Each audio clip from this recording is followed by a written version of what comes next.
Greetings to all. Today, I like to give a presentation on vehicle cooling system development.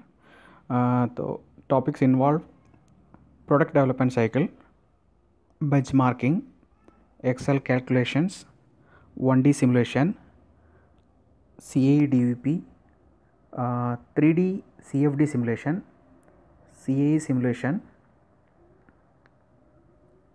vehicle DVP, and vehicle testing. So, if you see generic vehicle product development cycle, in the initial phase we have quality function deployment, benchmarking, and further to that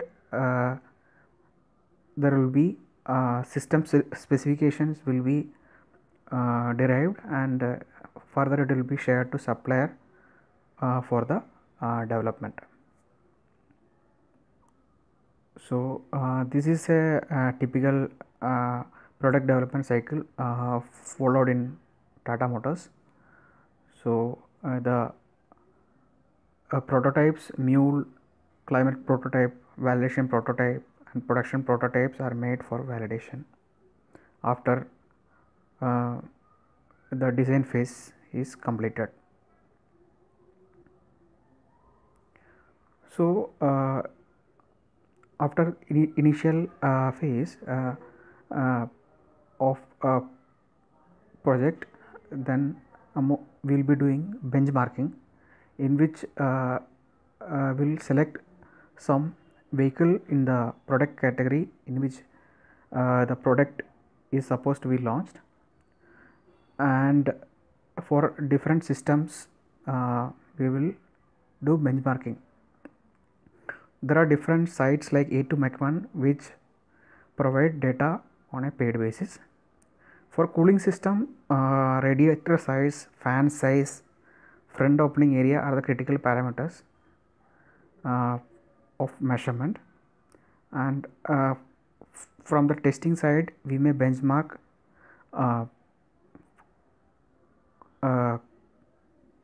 cooling performance, and even we may do underhood thermal mapping. So this is a picture of OD-A8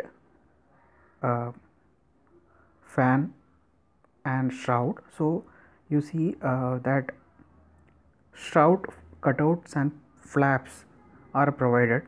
So this feature actually reduces the airflow pressure drop in higher vehicle speeds. So when we do benchmarking, we may find some good features which are deployed in other variants, which can improve our vehicle performance.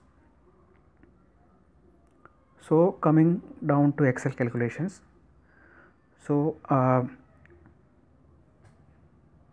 we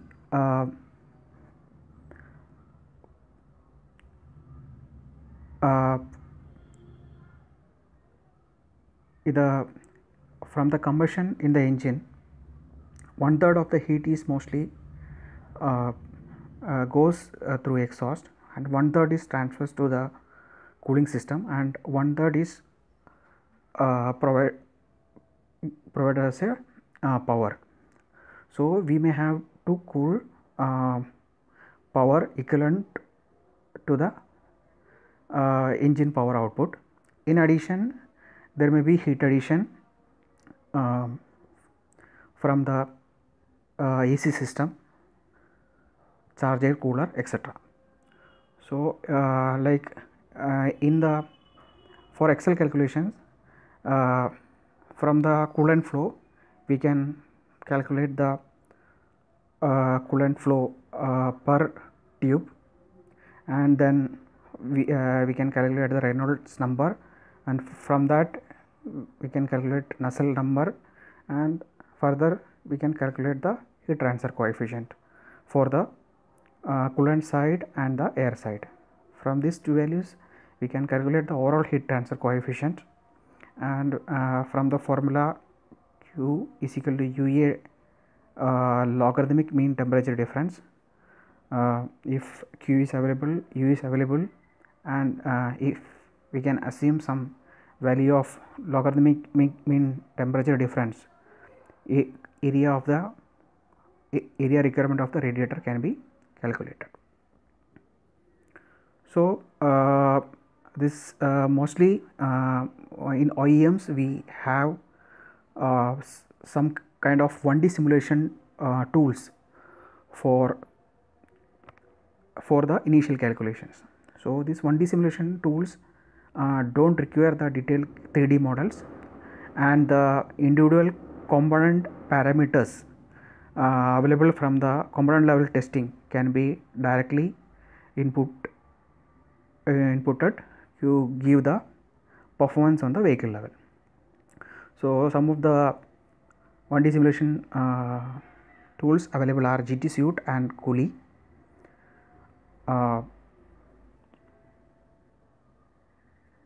So as I already told, like component level test data of the different components like radiator, condenser fan, and internal resistance, etc. are used for predicting the vehicle performance. So if we see the coolant circuit, there is a heat addition from the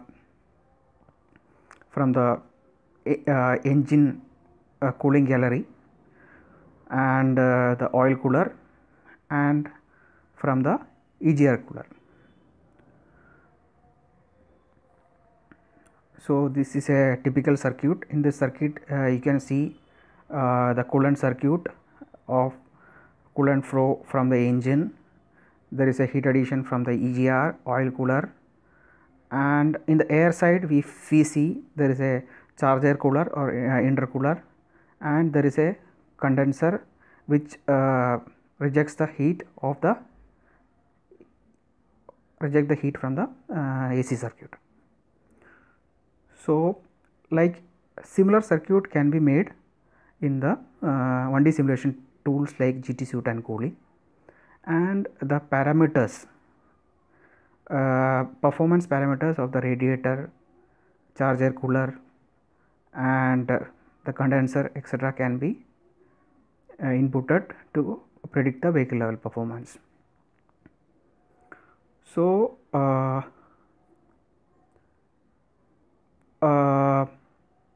for radiator, the component level data which is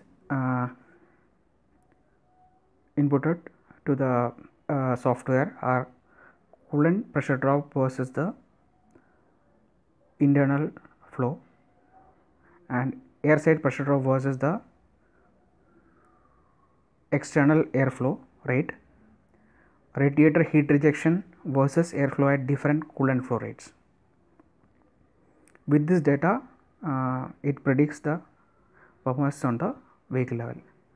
In addition to it, we can either provide the heat rejection value of the engine as a single value, or we can provide a map of RPM versus heat rejection, or RPM versus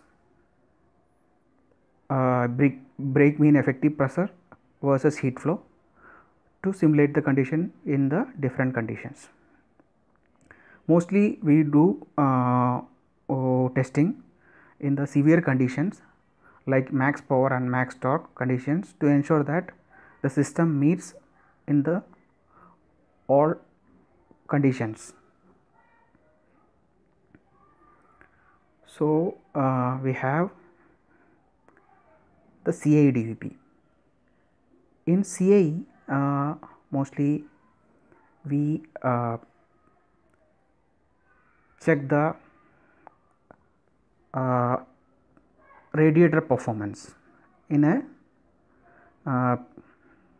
component or system level, and we check airflow onto the front end module considering all restrictions, and we predict top tank temperature in severe operating conditions like max power and max drop.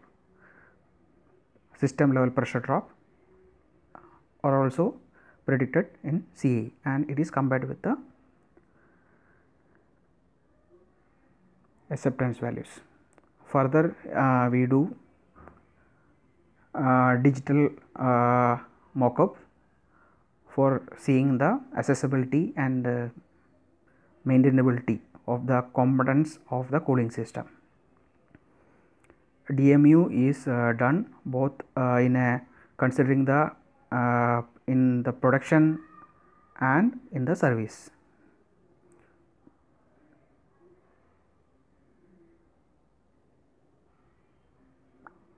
Okay. So here we see the airflow simulation done for the front end module in ANSYS.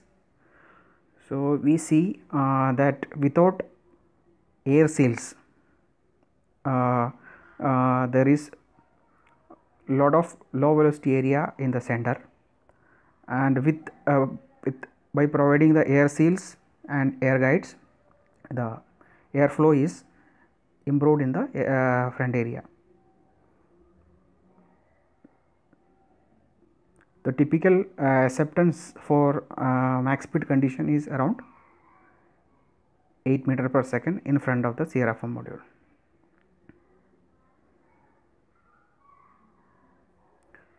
So in here we see velocity vectors of the airflow in the front end. So without air gates and seals, the flow is diverted away from the CRFM module, and by providing the air seals, the flow is directed towards the CRFM, and hence we have a better airflow onto the CRFM module. So here it is showing some is a CAE analysis done for the front end module. So there is we have done a frequency sweep input to the front end module, and the output at the radiator top is monitored. So we find that there is a peak occurring at 23 hertz, which is the natural frequency of the radiator. At this point we are getting a maximum acceleration level of 9.6 g. With this value, when we are doing the simulations, we are getting the max stress values at different points, mountings, and the tube and the side tank joints, etc. So the values are within the yield limit of the materials, hence it is okay for the development. So here we see vehicle level DVP. So different vehicle level tests done are the expansion volume test. So like when the cooling system become hot from the normal temperature of 40 degree to the operating temperature of around 90, or maybe sometimes higher temperature of 95. So the coolant expands, and the cooling system provide the required expansion volume for the expansion. So in this expansion volume test, we rise the temperature of the system from the low temperature to high temperature, and we see that there is no coolant spilling out, and there is a required expansion volume is available for the system. In case of deaeration test, is a test to ensure that deaeration of the system is happening automatically.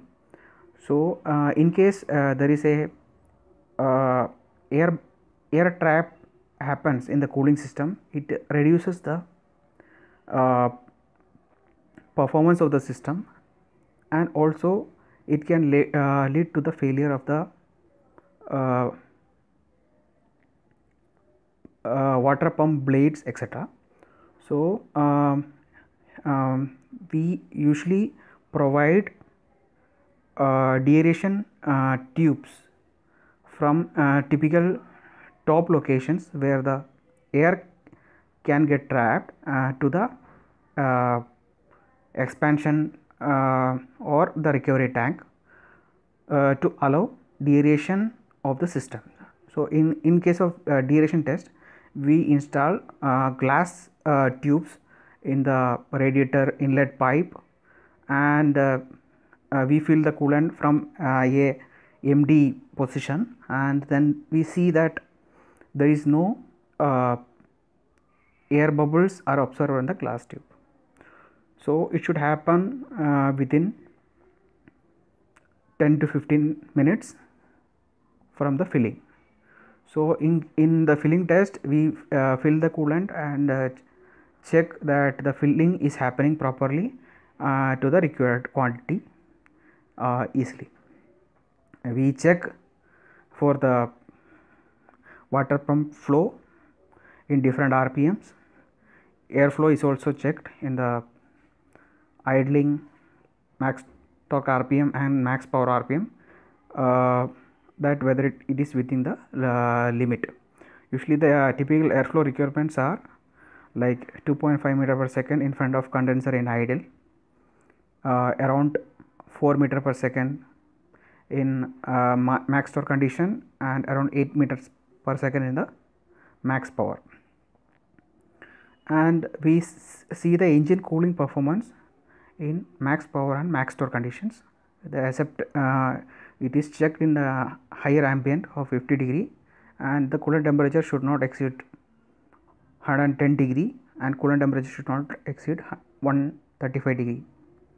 So in case the test is done at lower ambient, we calculate the rise over ambient and check that it is within the limit, and we do hot shut off test, in which after max power and max torque conditions we immediately switch off the vehicle.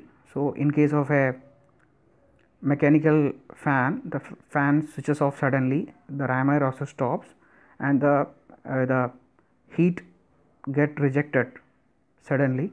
So in this condition we see that coolant don't get boiled, or it should not go above 122 degrees Celsius, which is typically the boiling point considering some margins.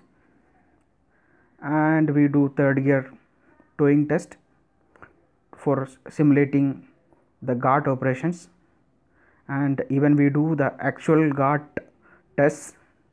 Typically in Mahindra we do GART test in Mount Abu, where we get altitudes also and the typical temperatures also, but usually in the altitudes ambient temperatures are in the lower range, so it is slightly less severe. We do hot trip to check the cooling system performance and under hood thermal mapping. Typically we go to hot places like Jaisalmer. We do cold trials, and water wading is a general vehicle level test for the electrical components to see, like in case the vehicle moves through a water in 150 or 300 mm water level, means there should not be any failure of the components. Also water should not get into the cabin. And in case of fan engagement check, we see the fan engagement in engagement ratio and disengagement ratio in different operating conditions. Further, we do accelerated durability trials, general highway durability and city durability to see any durability failures. SAM trials or serviceability, accessibility, maintainability trials are done to see the ease of servicing and maintaining the vehicle. So, if you see the inputs for this tests are coming from DFMEA, which is a design failure mode effect analysis, and quality function deployment, and RWP, and from the field concerns. So, we take input from all these documents. So, here I am just showing the setup for the vehicle level airflow measurement. So, anemometers are placed in front of the radiator to measure the airflow, and here we see like additional cutouts are provided on bumper to improve the cooling performance. Like if you see the data, like without bumper cutouts, we are getting lesser airflow and also air recirculations, that is the airflow in the opposite directions where the bumper is closed, and with the bumper cutouts the airflow is improved to around 9 meter per second in the max speeds, which is meeting the requirement. Thank you all.